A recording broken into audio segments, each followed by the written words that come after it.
Hi, this is Cameron Hight from Alpha Theory. In my last post, I started talking about our new white paper, the Ultimate Position Sizing Guide. And I discussed how our managers on average generate about 2% of return from their sizing.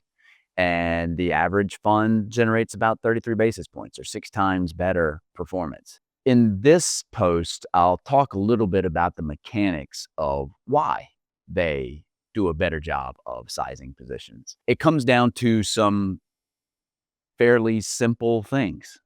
They will eliminate positions that don't have price targets because they're process oriented.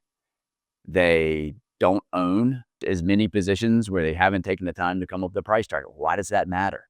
Well, we've measured across our clients over more than a decade, hundreds of managers.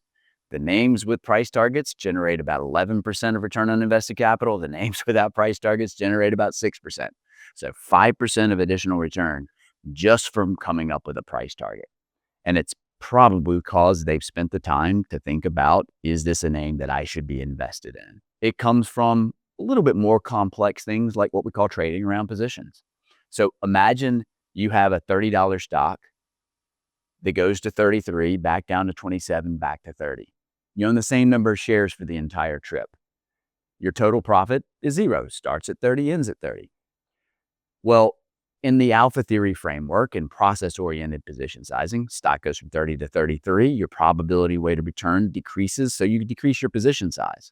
Stock goes from 33 back down to 27, your probability weighted return goes up, you increase the position size, stock goes back to 30. You own the same number of shares at the beginning and the end as the previous firm that made zero, but you generate about 50 basis points of additional return from that position. These things add up over time. And lastly, it's about making sure that your sixth best idea is your sixth largest position. Your 16th best idea is your 16th largest position.